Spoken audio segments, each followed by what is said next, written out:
Bonjour, nous sommes en 2014 dans le site de l'Institut Docteur Angélique, dans une série de vidéos consacrées à la pastorale, c'est-à-dire cette manière très pratique dont quelqu'un qui vit sur Terre peut aider une autre personne à s'approcher davantage du Christ.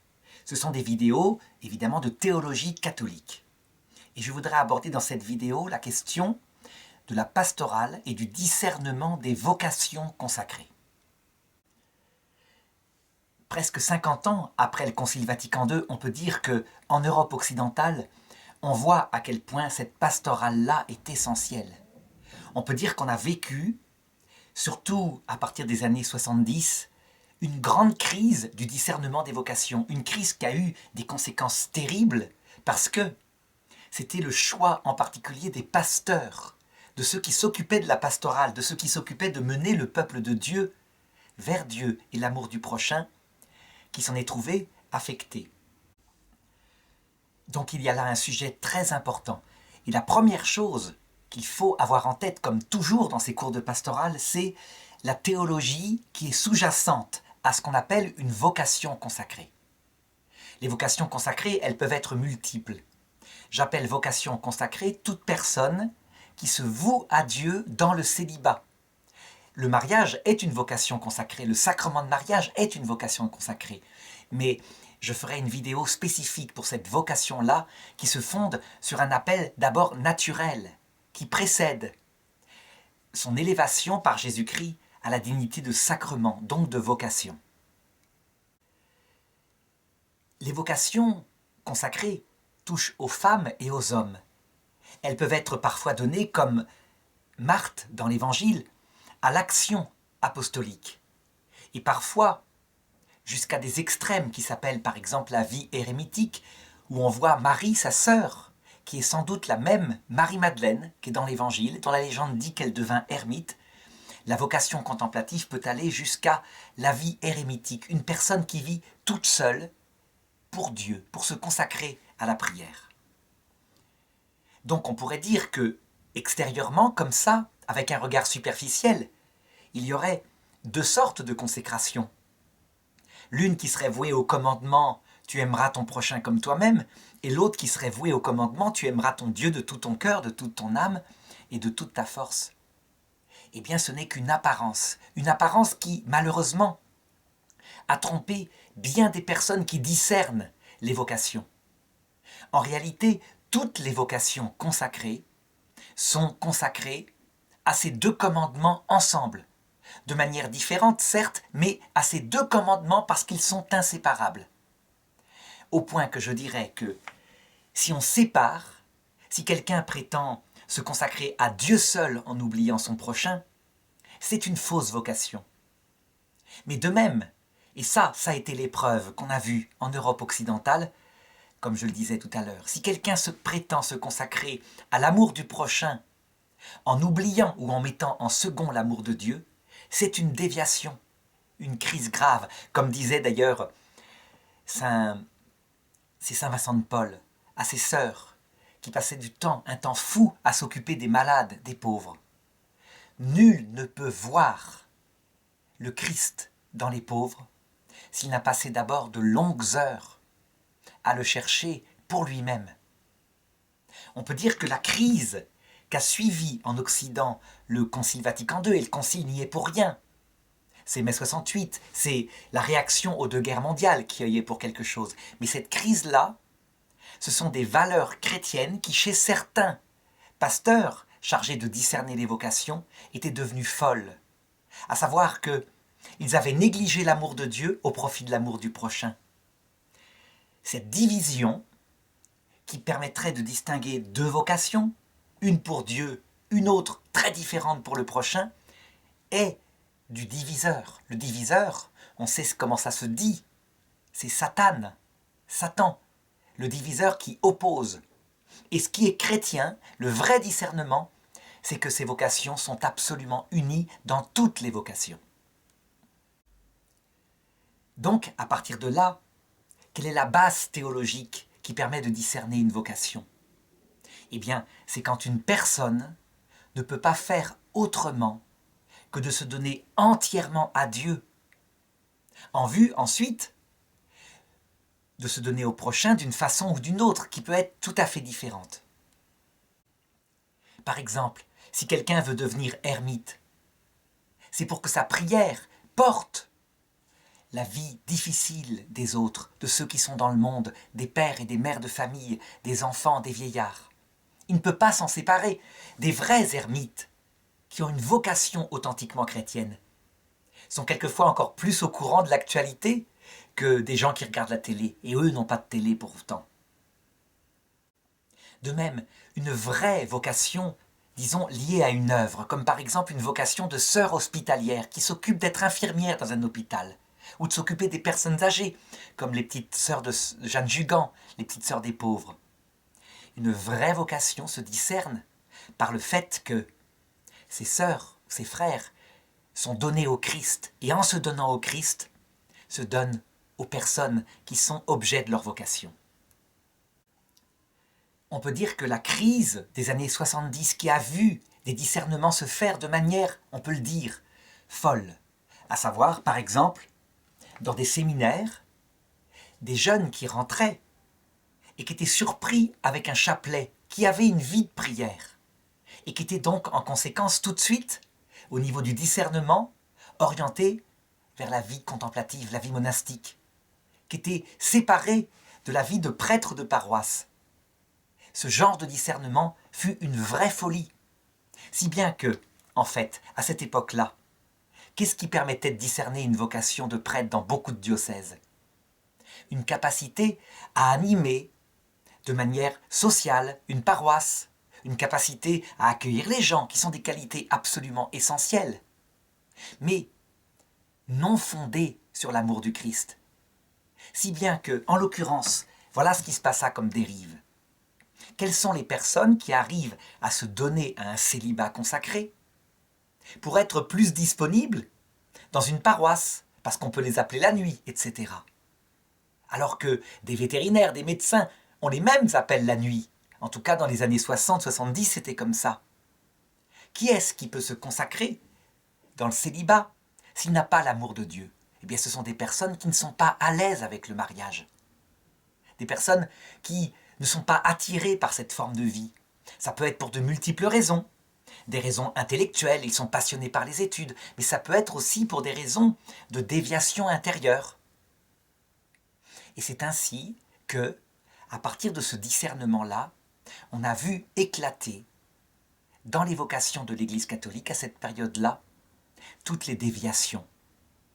Les prêtres pédophiles, par exemple, qui conduisirent le pape Benoît XVI à interdire l'entrée dans le sacerdoce des personnes à sensibilité homosexuelle, fortement enracinées. Donc, ce scandale de la pédophilie qui vit, je crois, dans certains diocèses, jusqu'à 97% des petits garçons, ou plutôt des adolescents, être victimes, et non pas des petites filles.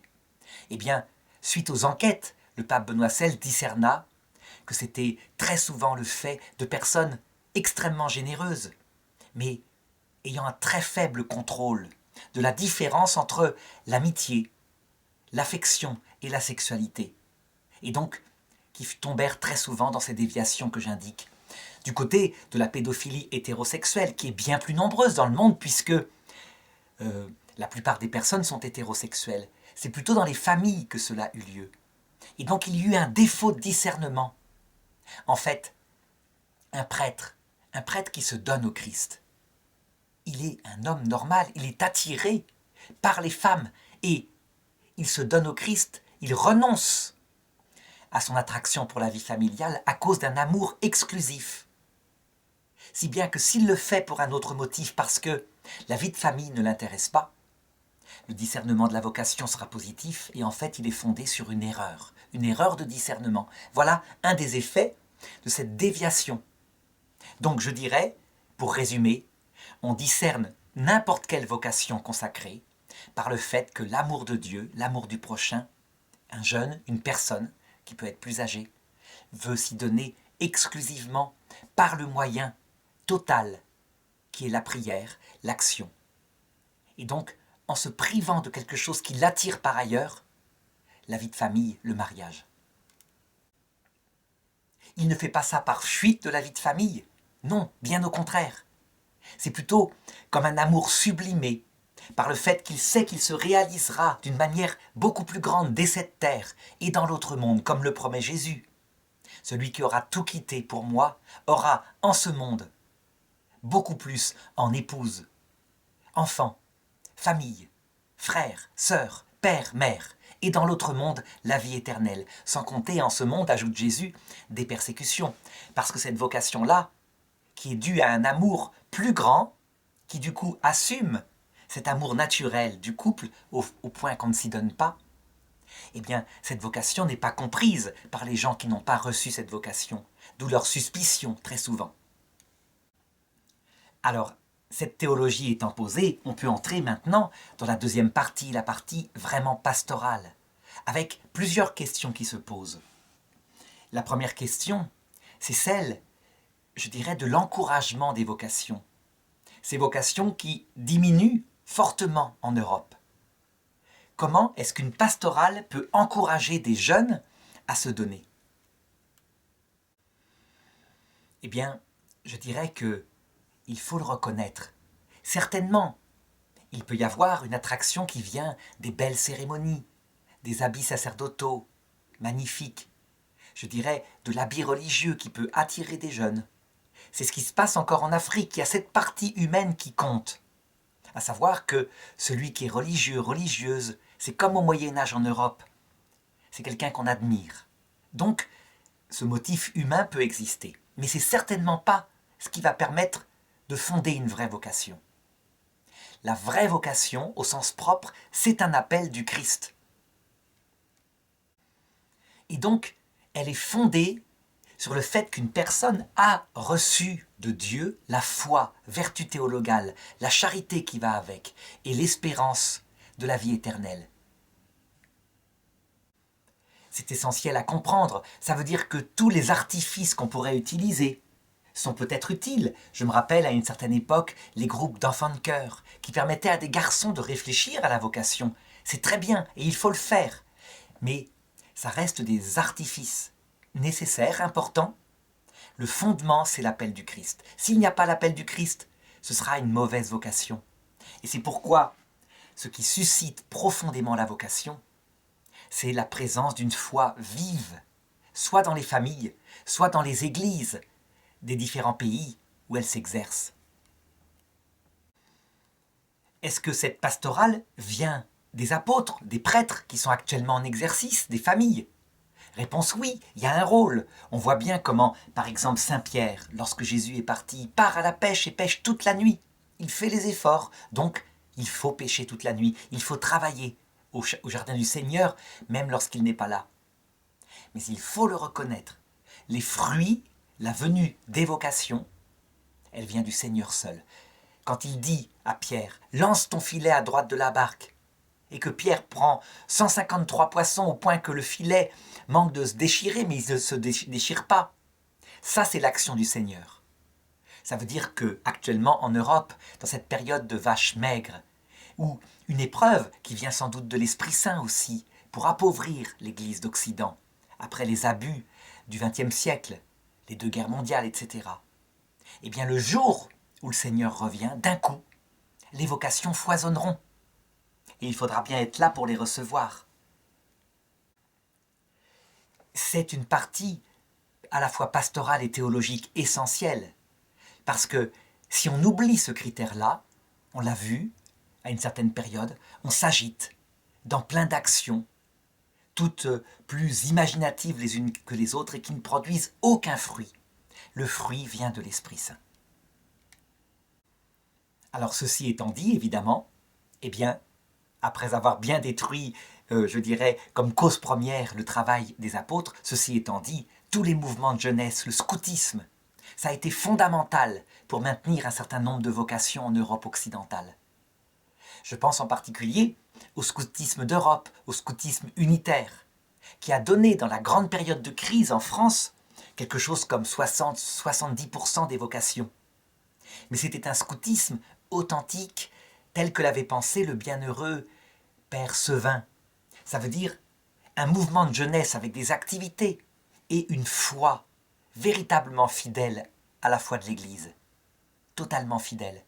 Une foi qui n'avait rien d'intégriste, même si certains mouvements scouts qui avaient, je dirais, renoncé un peu au rôle central de cette foi l'accusaient de tel. Non, c'était une foi tout à fait dans la ligne de Jean-Paul II, du pape Benoît XVI, du pape François.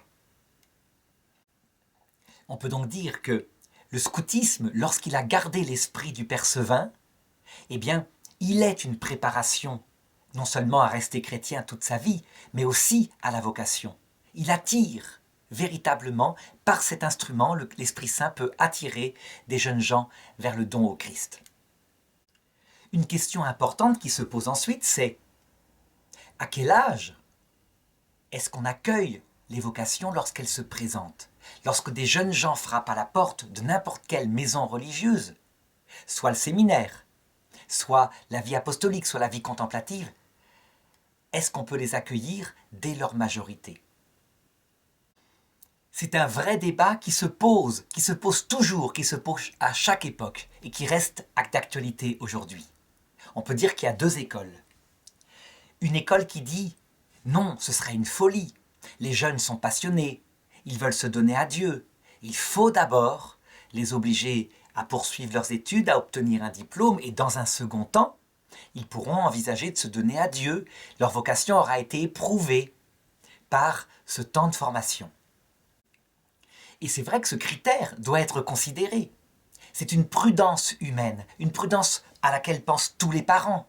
Lorsqu'un jeune gens affirme qu'il a une vocation et par exemple qu'il vient de passer le bac, la réaction immédiate des parents, la réaction de bon sens, c'est de dire d'abord tu passes un diplôme, tu entreras ensuite et si jamais ça marche, tu auras comme ça une corde à ton arc pour construire ta vie dans le monde.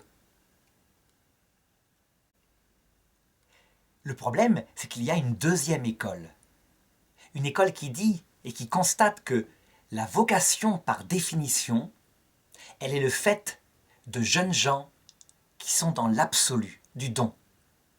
Je dirais qu'en 2014, on a quelque chose qui manifeste de manière négative ce que peut être cet absolu des jeunes. On a constaté que dans des familles européennes athées, donc qui avaient enseigné aux enfants, aux jeunes, qu'il n'y a rien après la mort.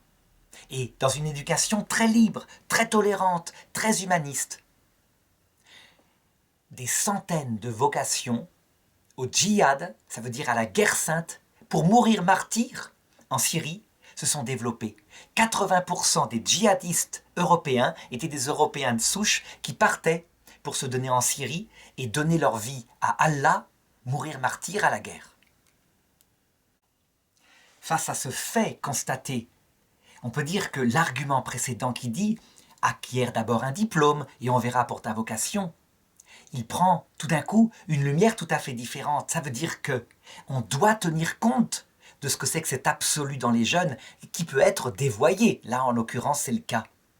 Mais l'absolu, la soif de Dieu, de se donner entièrement, de tout sacrifier, de ne pas imiter une vie dans le quotidien, bourgeoise, c'est un truc de jeune. C'est pourquoi refuser systématiquement toute vocation de jeune au prétexte qu'il mûrira, ça me semble être léger. En réalité, comme toujours, je pense que le discernement de la vocation doit tenir compte de ces deux choses-là. Vraiment. Pas d'une seule, mais des deux. Donc il y a un aspect prudence, prudence humaine, effectivement. Il n'est pas question de la négliger. Sinon, si le jeune plus tard se rend compte qu'il s'est laissé aller à la folie et qu'on l'a entraîné, que des adultes l'ont manipulé, il se retournera avec raison et violemment contre la manipulation. Mais en même temps, il ne faut pas oublier ce qui caractérise toute vocation qui veut se donner, c'est le sens de l'absolu. Et que étouffer les vocations, c'est aussi étouffer l'Esprit Saint quand elles viennent de l'Esprit Saint. Un exemple très simple qui le manifeste, Sainte Thérèse de l'Enfant Jésus. Elle, la vocation lui tombe dessus à l'âge de 14 ans. Et elle ne peut pas faire autrement, c'est plus fort qu'elle, c'est absolu. Si bien qu'elle va même voir le pape Léon XIII à Rome pour obtenir une dispense et rentrer au couvent. Et le pape lui répond « Vous ferez ce que vous demanderont vos supérieurs ». Il la met dans la prudence. Et les supérieurs, voyant sa détermination, la font rentrer au couvent des Carmélites, donc vie contemplative pure, à l'âge de 15 ans. Alors, ceux de la première école diront « Mais si elle avait une vocation authentique, elle serait rentrée à 22 ans, donc 7 ans plus tard. » Eh bien, sa vocation serait restée intacte. Il n'y a pas de raison. C'est trop facile comme raisonnement. Non, non. Quand une vocation est soumise à toutes sortes de tentations, que ce sens de l'absolu est, je dirais, arrêté par plein de personnes qui n'ont que la prudence, comme des personnes âgées, en bouche, eh bien cette vocation, elle peut très bien mourir. Elle peut être authentique et mourir. Alors, comment faire? Comment s'en sortir? Évidemment, comme toujours, les supérieurs qui devront discerner les vocations sont dans l'exercice d'une prudence, c'est le cas par cas. Mais le modèle de l'appel, de la vocation authentiquement chrétienne, ça reste le Christ. Et le Christ, lui, il appelle, il dit « venez et voyez ». Venez et voyez, et il obtient 11 vocations fantastiques, dont Saint Jean, qui sans doute est entré vers l'âge de 15-16 ans, à la suite de Jésus, mais aussi Judas, le traître, qui le tuera. Donc, cette façon de faire de Jésus, venez et vous verrez, fait entrer aussi le traître. Eh bien, on peut dire qu'en fait, dans une pastorale saine de la vocation, il ne faut pas négliger ceux qui sont dans le total absolu de les faire entrer. Et il y a moyen de garder le côté prudentiel. Je voudrais donner un exemple qui a été beaucoup critiqué parce que il a certainement engendré le traître aussi, mais qui en même temps m'a paru fantastique. C'est la façon que faisait le père Marie-Dominique Philippe à la communauté Saint-Jean.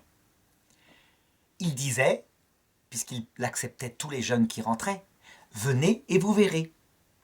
Mais dès le départ, dès l'entrée en septembre, il donnait une formation diplômante pour ceux qui pouvaient la suivre. 3 ans de philosophie, comme quand il était professeur de philosophie à Fribourg. La possibilité de passer des diplômes en université pour valider cela. 3 ans de théologie. Les vœux perpétuels dans la communauté qu'il avait créée arrivaient au bout de 5 ans. Alors, évidemment, avantage, une vraie formation humaine très riche, qui valait beaucoup mieux que pour des jeunes qui feraient, par exemple, une école de psychologie en faculté, ou une sorte de, je dirais, de master premier, hyper compliqué, hyper ciblé. Une formation très solide. Mais l'inconvénient, parce que tout avantage a un inconvénient, c'est que, passionnés par ces études, des jeunes pouvaient passer les années de noviciat, 2 ans, puis les années de vœux simples, 3 ans, sans avoir le temps de discerner leur vocation, parce qu'ils étaient occupés toute la journée dans une vie passionnante. Alors, est-ce qu'il avait raison? Est-ce qu'il avait tort? Il n'y a pas d'infaillibilité en pastoral. Il a eu raison pour des centaines de jeunes qui ne savaient pas où aller à l'époque, parce que la crise était totalement dans l'Église. Et il a eu tort pour quelques-uns qui se sont retournés contre lui et qui ont porté plainte. Du coup, devant ces plaintes très très minoritaires, mais réelles, quelques-unes, eh bien, ses successeurs ont voulu appliquer la prudence, la prudence, la prudence. Et donc, les obstacles aux vocations acquièrent d'abord un diplôme, bref, les choses habituelles, qui fait que les vocations de jeunes, qui ont besoin parfois de se donner immédiatement, commencèrent à partir dans d'autres ordres. D'autres ordres plus jeunes, qui osaient davantage, qui regardaient aussi cet aspect spirituel et mystique. Donc je le redis, face à la confrontation entre prudence d'un côté et ce que c'est que la vocation, sa nature de l'autre, je pense que les supérieurs doivent allier ensemble à la fois l'accueil des jeunes et en même temps le fait de leur donner quelque chose de diplômant. Si par exemple ce sont des sœurs infirmières, un ordre qui s'occupe, je dirais, de personnes âgées, eh bien, pourquoi la vocation ne se réaliserait-elle pas parallèlement au suivi d'études dans une école d'infirmières avec, à la fin, quelque chose de diplômant? Là, on allie prudence et, d'autre part, acceptation de la vocation. Dans sa pastorale, quelle que soit la vocation, l'Église demande globalement 5 années avant de s'engager définitivement, sauf évidemment la vocation de mariage, où là, chaque couple fait selon ses souhaits, bien évidemment. Mais dans la vocation du célibat consacré, globalement, c'est 5 ans. Par exemple, séminaire, 2 ans de philosophie, 3 ans de théologie, et après viendra l'ordination diaconale qui est un engagement au célibat définitif. Dans les vœux religieux, c'est pareil, 2 ans de noviciat, 3 ans de vœux simples, et les vœux solennels ou perpétuels qui engagent pour la vie. C'est une pastorale sage, je crois, parce que non seulement elle allie ce désir d'accueillir réellement et sincèrement les vocations de jeunes, mais elle est lucide sur le fait que la passion qui accompagne souvent les vocations, à savoir ce que sainte Thérèse décrivait comme cette 4e demeure, quand le Seigneur se fait sensible, comme quand on tombe amoureux, quand un jeune Jean tombe amoureux d'une fille, eh bien, il y a quelque chose d'analogue quand un jeune Jean tombe amoureux du Christ, quelque chose de passionnel. Eh bien, normalement, au bout de 5 ans, parce que le Christ est très silencieux, la passion aura été peu à peu remplacée par un amour fidèle, qui passe par-dessus les épreuves qu'on appelle la nuit des sens, quand la vie se fait pesante, le quotidien joue, et qu'on n'est plus porté par le plaisir de fréquenter le Seigneur par l'oraison. Normalement, mais pas dans tous les cas. C'est donc une prudence générale, mais pas universelle. Donc, dans le discernement des vocations, le père maître des novices, le père abbé, le prieur, sans arrêt, est obligé de regarder 2 choses. D'abord, la racine de la vocation, comme je disais, l'amour de Dieu, l'amour du prochain, exclusivement réalisé à travers la forme de vie qu'a choisie la personne. Mais d'autre part, la correspondance de sa psychologie équilibrée avec cette forme de vie. Et ce n'est pas facile du tout. Là encore, il n'y a pas d'infaillibilité. Alors par exemple, on reproche à un ordre comme les Sœurs de Bethléem, un cas qui a fait le buzz sur Internet. Une sœur qui s'engage perpétuellement et qui vit de fortes angoisses intérieures. Je dirais des souffrances telles qu'elle doute même du Seigneur, de sa foi dans le Seigneur. La supérieure, qui observe, qui discerne, qui parle beaucoup avec elle, discerne ce qu'on appelle une nuit de l'esprit, comme a vécu la petite Thérèse de l'Enfant Jésus. Ça veut dire une épreuve qui rend son cœur tout pauvre, comme mort à lui-même. Une épreuve bien connue dans la vie mystique. Or, apparemment, il s'agissait de quelque chose d'autre, d'une véritable dépression liée à une vie qui ne lui correspondait pas. Elle n'avait pas la vocation de l'exclusivité du don au Seigneur dans une vie contemplative, mais une autre forme de vocation. Et donc, elle allait mal, elle n'arrivait pas à se le dire. Et la mère supérieure ne sut pas discerner. Mais ça se ressemble tellement qu'il peut y avoir des erreurs. Alors, après, dans les médias, on exalte ce cas, cette erreur de discernement, pour manifester que tel ordre serait par exemple une secte. C'est absolument aberrant. Ces erreurs existent forcément partout, puisque Jésus lui-même l'a faite. Enfin, il ne l'a pas faite, évidemment. Lui, il sait ce qu'il y a dans Judas. Mais en tout cas, il a voulu faire comme s'il ne le savait pas, afin de montrer que c'est nécessaire. Pas d'infaillibilité dans le discernement des vocations. Et comme je le disais toujours, tout à l'heure, on accueille et on peut accueillir Judas parmi ceux qui sont ordonnés prêtres, qui sont nommés évêques, etc. Résultat, ce qui doit caractériser, je dirais, le supérieur qui met en place cette pastorale des vocations, ce sont, à mon avis, 2 qualités. D'abord, ce sens de l'amour de Dieu.